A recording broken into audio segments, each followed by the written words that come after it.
Welcome to the Beyond Barriers podcast. If you're an ambitious woman who wants to advance in leadership, then this podcast is for you. This podcast is co-hosted by Nikki Barua, digital innovator, serial entrepreneur, author, and speaker, and Monica Marquez, senior corporate leader, ex-Googler, and diversity expert. From inspiring stories to cutting-edge strategies, you'll learn how to develop the skill set, mindset, and tool set to get future-ready fast and accelerate your success. Hi, I'm Nikki Barua, your host for today's episode. Ordinary people can achieve extraordinary things when they expect more of themselves. That's the message from our guest, Keisha Bell, who has overcome obstacles and achieved extraordinary success by ignoring the doubts and doubters. Keisha Bell is the Managing Director and Head of Diverse Talent Management and Advancement at DTCC, where she is responsible for developing the next generation of leaders through focused sponsorships and talent advancement strategies. Keisha understands what it takes to go beyond barriers. She believes in changing mindsets, forging progressive practices, and views each employee as an agent of change. Keisha says that the role of a leader is to make decisions that move things forward. Her secret is to never overcomplicate things and to keep it simple. While it's important to seek trusted feedback, eventually a choice needs to be made. That's why sometimes the most important decision you can make is just making a decision. So if you're feeling stuck and overwhelmed with choices, remember that unless you're a surgeon, there is no patient on the table. Just make the decision. In this episode, Keisha tells us about her career path, what helped her achieve her goals, and why it's important to find joy in everything you do. Visit I'mBeyondBarriers.com, where you'll find show notes and links to all the resources in this episode, including the best way to get in touch with Keisha. Hi, Keisha. Welcome to the Beyond Barriers podcast. We're so thrilled to have you here today. Hi, thank you. I'm glad to be here. Awesome. Well, let's dive right in. So you've achieved tremendous career successes, and I'd love to hear more about the highlights of your career journey and what is the biggest lesson you've learned? I think the biggest lesson I've learned is that I can accomplish anything. I think I have the propensity to underestimate myself. I think when I first started my career, I really underestimated myself. If you'd asked me 20 years ago if I thought I'd be here, I probably would have said no. So the biggest lesson I learned is that I can accomplish anything and not to underestimate what I'm capable of. That's so interesting that you share that, because we hear that so often from, the work that we do at Beyond Barriers about really high performing and high achieving women that have consistently underestimated themselves or have struggled with self-doubt. And therefore it limits the size of your dreams and your ambitions sometimes, until you learn that actually that doesn't have to stop you. So for you, what were some of the reasons why you underestimated yourself, and how did you actually overcome that? Well, I think some of the reasons are societal, right? An African-American woman, an out lesbian, right? And so those three identities, a woman, being Black, and being an out lesbian, right? You don't necessarily climb to the top of people's hierarchy in terms of expectations of you. So I was constantly underestimated. And so a part of you starts believing that underestimation of your skills or your skill set. And you also go unnoticed a lot. And so that also makes you doubt and underestimate yourself. So what I had to start doing was, one, not believing that. Believing in the lessons that I was taught as a young girl from my mother and my aunt and my grandmother, who were all African-American women who were underestimated and overlooked, and standing up and being a bit louder about what I could do and what I could accomplish, being a bit more pronounced and intentional about where I directed my energy and my skill sets, but letting people know what I was capable of and not being afraid of that. That's powerful. Now, you're also in an industry that is very male dominated and fairly traditional in many ways, right? And Wall Street and financial services. And here you are, the very top of one of the leading organizations. Walk us through sort of, how did you gain clarity on that career path? Like, did you know this is what you wanted to do? How did it unfold? No, I don't think I knew this is what I wanted to do, right? Like I think I initially knew I wanted to lead, but didn't know what I wanted to lead. And I knew I wanted to lead because that is my personality. I've always been the kind of mouthy, outspoken one. Even as a kid, I was always the one directing the games, right? And I was like, oh, we're going to do it this way. Let me organize it. Let me show you how to do it. So I always inherently understood that I could lead things and felt comfortable in that position. And my mother and the women in my family and the men in my family fostered that, right? And let me lead and let me talk. So I think I didn't know that I would lead a talent management organization or lead diversity, equity, inclusion, or lead corporate social responsibility and ESG reporting. I didn't think of all that, but I knew I I had emotional intelligence. I knew I was relationship driven. I knew I was execution driven, right? I knew those things inherently were positives for me. So I think I also raised my hand a lot for things that were coming up and difficult assignments in the organization to say, I want to do that, right? Give that to me. And I didn't shy away from those opportunities. I viewed them as opportunities. Other people viewed them as kind of landmines. I didn't view it as that. So just kind of raising your hand, being outspoken about what you want to do has helped me. Wow. So as you've taken each of these steps in your career, how did your specific sort of expertise emerge from that? And what's interesting in your role today is that you not only lead talent management, but also DEI. So share sort of how did those converge, and what do you see as the most powerful aspect of having those integrated? Well, sometimes, people, I explain it this way. When you're 19 or 18 years old, choosing your college major and going through school and learning, you think you know what you want and you think you know what you want to do. And sometimes that college education or that degree or advanced degree aligns with the work you ultimately do, and sometimes it doesn't. For me, it did not initially. So I went into financial services. And what was your degree in? I'll tell you. I went to financial services and worked in a traditional finance career, middle office, back office, broker-dealer operations, mutual funds company, then ultimately came to DTCC, worked in technology, worked in product management, in the wealth management division, worked in the risk division of DTCC, and then came into diversity, equity, and inclusion space. And also, that was kind of my side hustle. I was part of the ERGs. I was part of the Diversity Council. And then I got this role. Well, my degree is actually in organizational behavior and leadership and management studies. So it's kind of a full circle moment for me that my HR degree is now being used in the role that I have for talent management and diversity, equity, and inclusion. And I think that was a good thing because I've got years and years of experience of being in the business and understanding what it's like to be an employee, moving through talent management, onboarding, talent development, leadership development, all of that through the organization. And now I have that experience and I couple it with the information I learned a long time ago with my degree. And it helps me lead better. It helps me make better decisions, make more informed, experiential decisions. It seems like you followed your curiosity around different areas and gained experience, in so many aspects of the business, especially front of the house, which I'm sure serves you as you are in an HR function and relate more to the people that you're responsible for. Steve Jobs had that quote about all the dots connect looking back.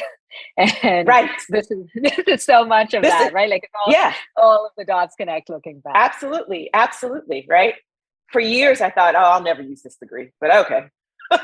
And here I am. So what would you say to someone that is, in a certain career path, but is feeling lost and just not sure about, like they just don't have that certainty or clarity about, is this the right path? Am I living my purpose? Is this what I'm supposed to do? And often we find folks in their mid-career stage goes through that sort of almost like a career crisis of sorts, right? You have a certain number of years of experience in something, but you don't know, is this it? So what would you say to someone who's sort of not feeling that total certainty or clarity? Well, you have to be ruthlessly honest with yourself about what you're good at, right? And that's hard. There are certain things that I'm just not very good at, right? And so it's helpful to take in, and that can change over time. So it's helpful to take inventory of that periodically, right? You should also have a career roadmap. And it doesn't have to be this kind of complex document, right? It should be something that you've said, here's where I ultimately want to get. Here's the steps I outlined on that journey. Check in with yourself to see where you are on that journey. Sometimes you're going to have to pivot. Sometimes you're going to have to change some of those steps. Sometimes you're going to have to change some of the detail in those steps. But compare that to what you now think you're good at. Compare those steps and change it and adjust if you need to. But you also should solicit trusted feedback if you're struggling with where you are, right? So look at your roadmap, be honest with yourself about what you're good at, but then also get feedback from trusted sources. And all feedback is not good feedback, right? Some people have very different motivations for giving you feedback. Make sure it's a trusted source. Maybe it's a sponsor, maybe it's a mentor, just someone who is in the position that you might want to be in or ultimately get to, that's on your career map. Maybe talk to someone in that position and compare, right? And say, someone who's seen you in action as well. What do you think I'm good at, right? What do you think my opportunities are? And then just kind of hunker down and rethink things if you need to, right? Things, if I look back at some of my career roadmap, it doesn't go like this. Yeah. That, it's all over the place, right? Yeah. And you have to accept that. And sometimes it's just knowing your North Star. And like you said, you got to know yourself. Self-awareness is one of the most important things because when you align to your strengths and passions and stop fixating on your weaknesses and things that it's just not your path, it's easier to let go and double down on what you're great at.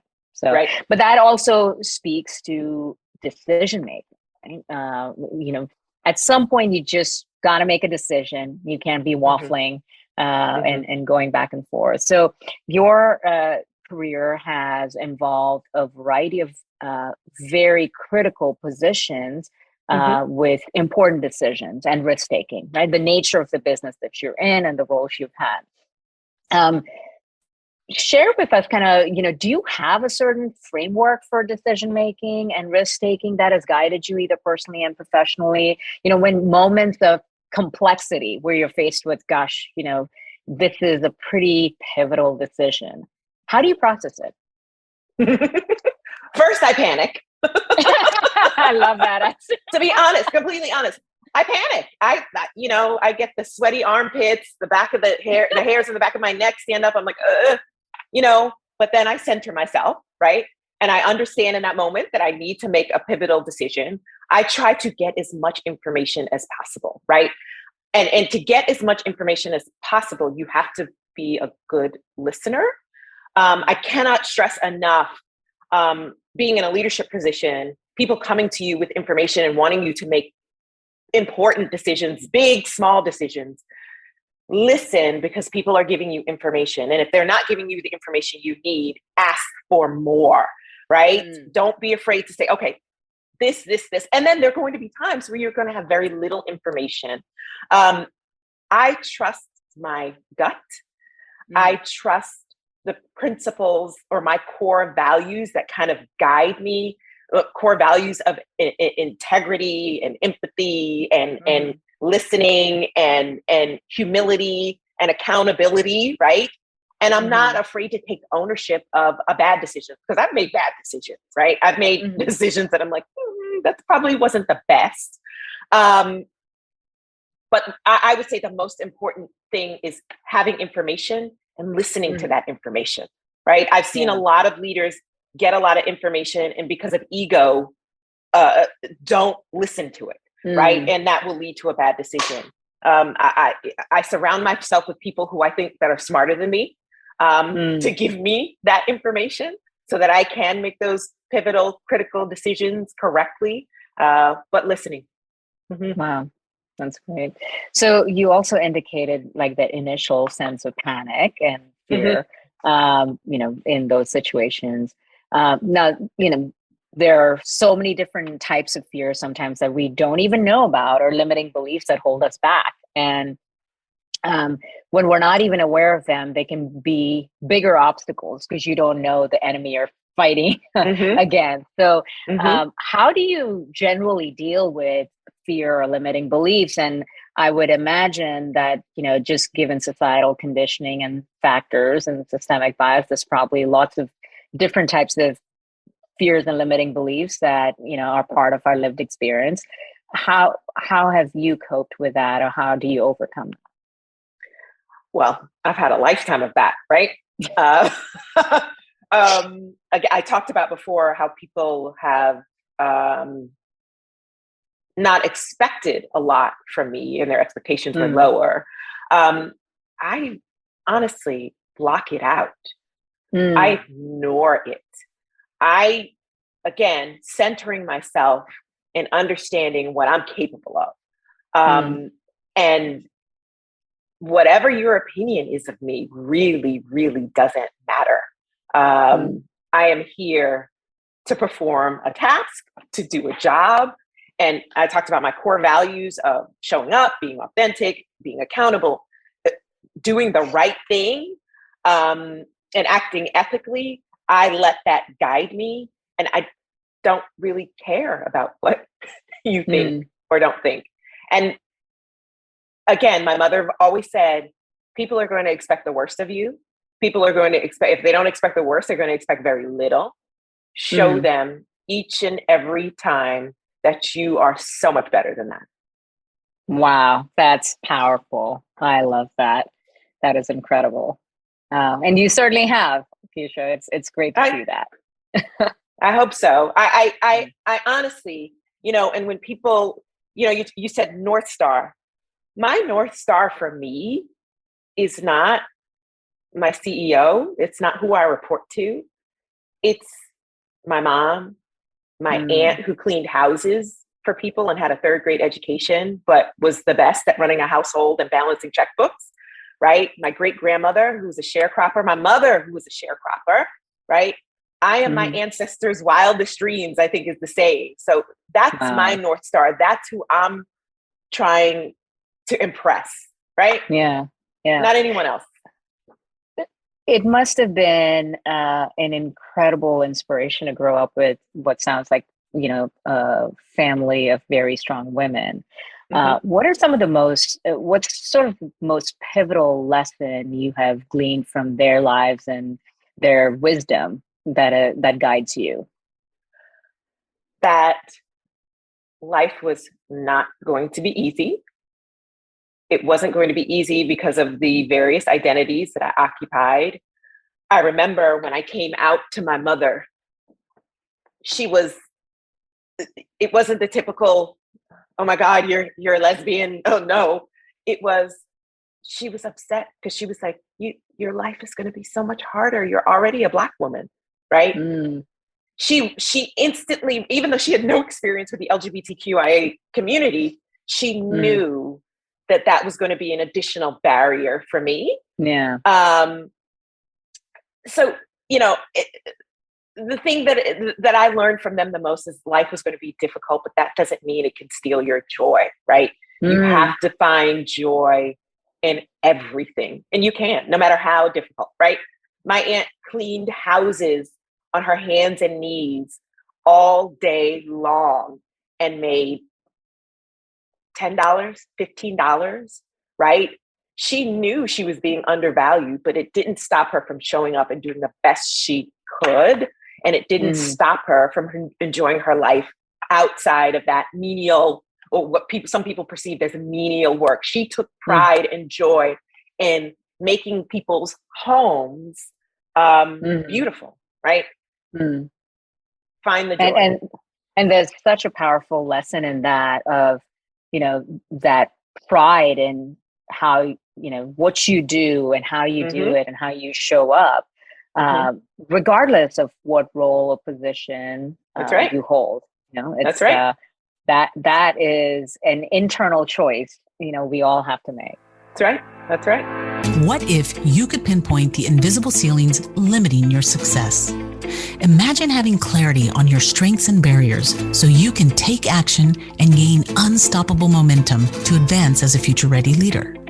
Well, that's exactly what the Beyond Barriers quiz will help you discover. You'll get your personalized score based on the 25 essential elements proven to accelerate success in the digital age, so you can understand what's holding you back and where to focus your efforts. The Beyond Barriers quiz is completely free and takes just a few minutes. Go to iambeyondbarriers.com/quiz and take the quiz today. So as you look to the future, coming from that legacy that you carry and the future of everyone that you're inspiring, what's most important to you as you look ahead and think about the world we're living in and what it's becoming and your role as a leader and change agent? What's important for you in that? That I create opportunities for others. That I create opportunities for others, especially others that look like me, that look like you, that don't look like the expectation of excellence, right? That look like others, that come from other backgrounds, that have backgrounds like my aunt or my great grandmother or your great grandmother or your family, right?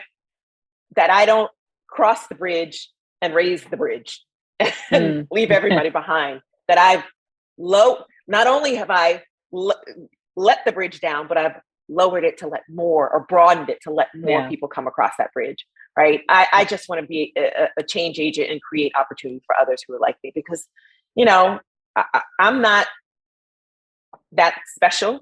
There are lots of little black, brown, yellow girls that are like me, who are better than me, who've got wonderful ideas, who are just waiting for the right opportunity, who are waiting for the right mentor, the right sponsor to show that they can shine as well. So it's about creating opportunity. Well, that's exactly what our mission is at Beyond Barriers, is democratizing access. You and I talked about earlier, where it's not necessarily lack of motivation or talent, but sometimes it's just lack of access. And when you don't have access to the right resources and relationships, it's hard to navigate towards your dreams. And I think for those of us that have that access, have the platform, and have the visibility, it's a responsibility to lift up others and create a path for that. I learned about access very early. I went to a public school. I grew up in Bed-Stuy, Brooklyn. An underserved community, largely African American at that point. And I went to a public school, and I was a good student because my mother required that of her kids, despite the lack of resources in that school, and the teachers did their best. So I was in a gifted class, and at that point they had programs for minority students from underserved communities to go to private schools. And so I was selected and had to test and interview, et cetera, to go to this private school in Brooklyn Heights, which was a very different neighborhood for me. So it's about access, right? And I learned that because of the three, there were 4 girls that were picked out of my 6th grade class to go to the school. I watched all of my other classmates who didn't qualify for various reasons to go to the school, whether it was test scores, whether it was economics, whatever. I watched them succumb to environmental factors, early, motherhood, lack of access to continue their education, lack of money, whatever, and not go in as far in life as the 4 of us who had access to the school and the superior education, and then access to college prep courses and access to now college. And the only difference was that access, was that ability to think about how much further we could go in life, right? Versus that limited view that the schools offered in my underserved community. So I learned about access in my teens and have carried that lesson with me. That's a powerful story, because what that shares is, not only the impact that access can have on your career path or opportunities, but also how access changes the scale of your vision, which is sometimes the most powerful thing, because, we don't give ourselves permission to dream if our environment is not conducive to that. And as soon as the environment shifts, your vision expands, even if your skills don't.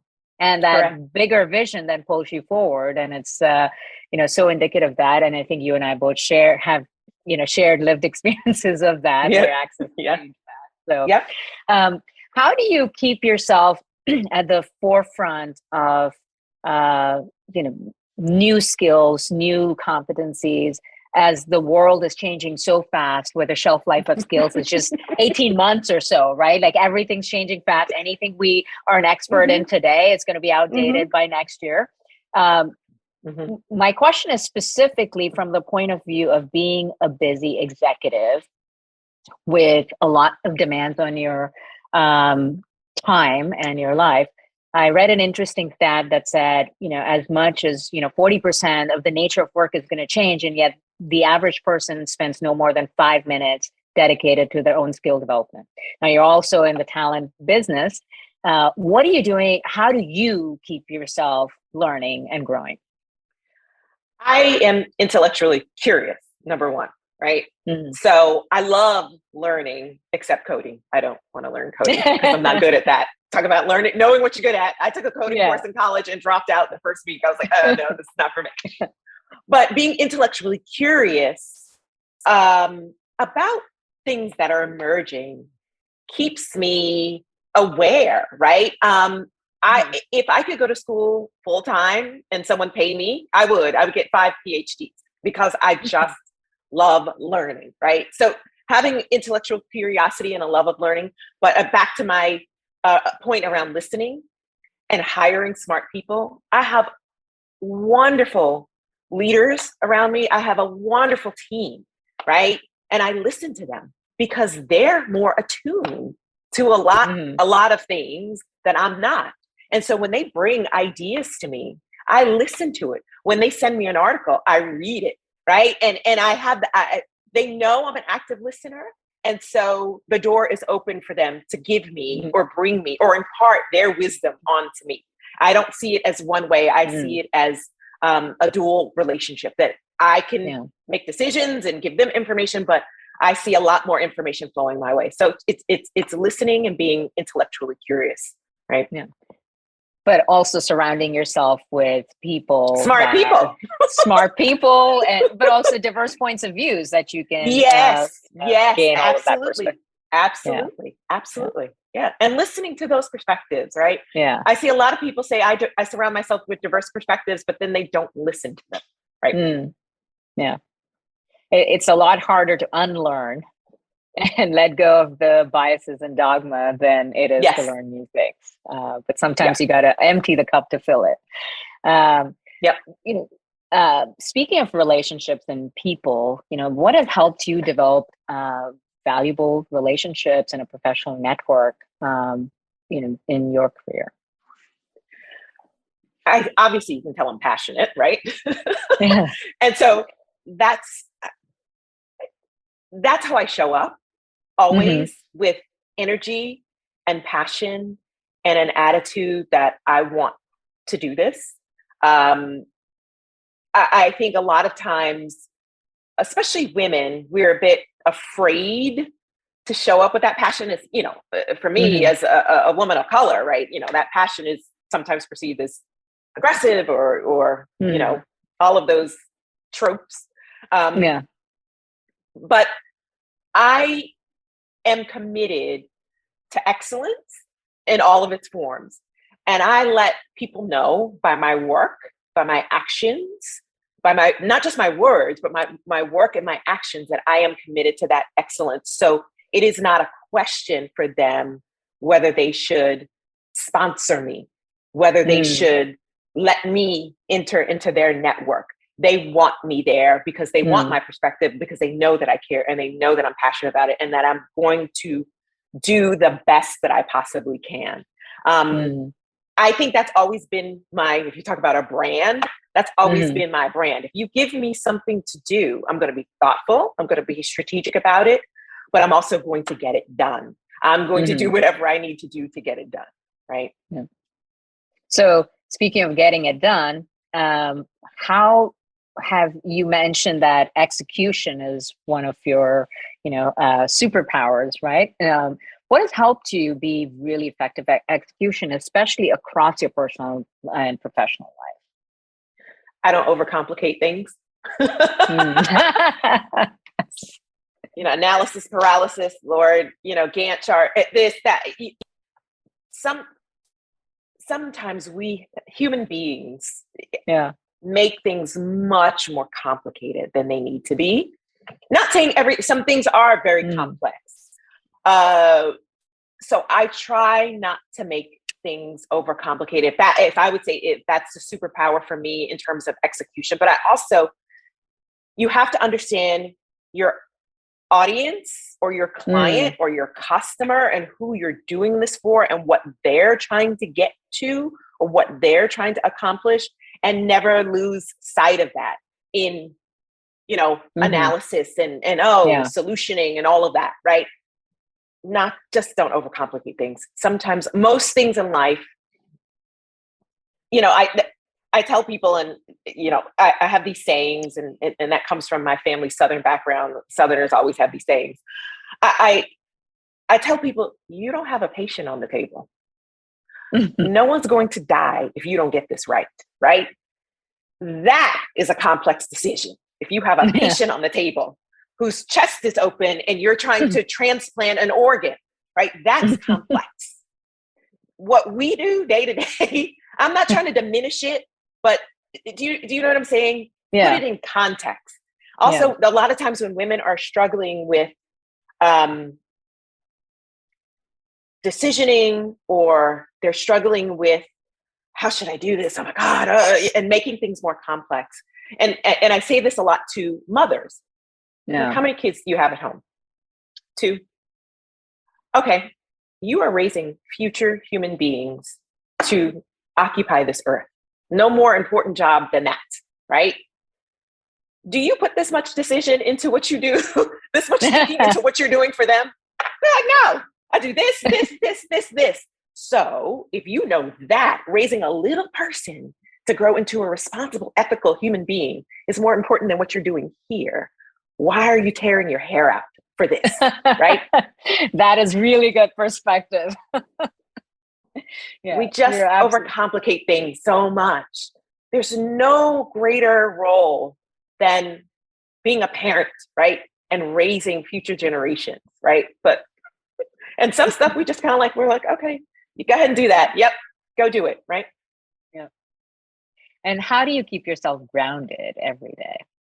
What helps you take care of yourself? My family, my wife, my mother, my sister, my brother. They don't care. I'm an executive. I'm just Keisha, the talkative middle child. And they and they let me know it all the time. We have group texts and, we're ribbing each other. We just keep it light. I'm still, the talkative middle child, the one who wouldn't shut up, the one who's always late to pick people up to everything. That's how I stay grounded, right? No one in my family takes me seriously. I'm not an executive. I'm just Keisha. Yeah. I love the joy that exudes. It's very much like your family says, right? Find joy in everything every day. Yes. Beautiful. Yes. All right. Well, let's dive into the lightning round questions. Yep. So our audience can get to know you at this level. So what book has greatly influenced you? There are a lot because I like to read, but the one that's probably most recent is The Warmth of Other Suns by Isabel Wilkerson. And it's the story of 3 African Americans and the Great Migration from the South, where 6 million African Americans started leaving the South in the early 20th century and moving north. And it's my family story, but she follows these three individuals One left for a better opportunity. One left because he was about to be lynched because he was doing civil rights work. And another woman, again, left for another opportunity. And that was my family's story about leaving the South and looking for economic prosperity, looking for the American dream, but also fleeing terror, right? So it's a wonderful, well-researched, true book. And if anyone wants to know about the African-American history in the US, I would say read it. It's wonderful, wonderful. And I think looking back and learning from history is so important as we look forward and encounter many similar patterns emerging, and all that we will have to step up to again. Yep. What's your favorite quote or saying? Well, my favorite author is Toni Morrison, and anything she said is just, I love it. You know, she just gems just flew out of her mouth and onto paper as well. So there's two quotes from her that I love. One is kind of cheeky. It's, but it's not cheeky. It's truthful. And it's like, it says, if you want to fly, you got to give up the SH blank T that weighs you down. Right. And you do. Nothing could be more truthful. Yeah. And the other one though is, and this one is more applicable for leaders, right? As you enter positions of power, dream a little before you think, right? And I find that for me, when I'm thinking about decisions, when I'm struggling with something, when I'm, mulling over things and thinking about where to go, just in life or whatever, a lot of times the solution comes to me in my dreams. Honestly, it's in those waking it's in those waking moments right before I wake up or sleeping, and I'll wake up. Oh, I didn't think about it that way. Dream a little before you think. Right. It's beautiful. What is a moniker or one word you would use to describe yourself? Fierce. I can see that. I love it. It's totally on. I'm fierce. Yeah. Oh yeah. Yeah. What is the one change you implemented that made your life better? Trying to get rid of negative self-talk, right? And I'm still trying to get rid of it, right? Again, back to women are taught to doubt themselves on so many levels. Yeah. Making sure that I'm affirming myself, making sure that I'm saying, you got this, girl, you could do this. Breathe. It's going to be okay. You're smart. You're capable. Getting rid of the negative self-talk, right? Yeah, so true. So what power song would you walk onto stage with? Oh my God, it's so hard, but I had to decide on one. I was like, okay, I'm Every Woman by Shaka Khan or Whitney Houston. I love that song. It's just so powerful. And it, back to my point about me believing that I can do anything, that reinforces that point that I can do anything. And I think most women can do anything. Just anything. That is a very inspiring and powerful way to conclude this interview. I mean, everything you shared, Keisha, has been filled with wisdom and inspiration for our audience. So I'm so excited for them to learn from you. And we will continue to cheer you on as you keep rising higher, but most importantly, letting the ladder down and lifting up others as you have been doing. So thank you for your service. Thank you for your leadership. And thank you for being on this show. No, thank you for having me. It's been a pleasure. Thank you for listening to the Beyond Barriers podcast. There are thousands of podcasts out there, and we are so grateful that you've chosen to listen to ours. If you enjoyed the show, please leave us a rating and tell a friend about it. And subscribe to get new episodes every Monday, Wednesday, and Friday. Visit IamBeyondBarriers.com, where you'll find show notes, links, and the best way to connect with our guests. See you next episode.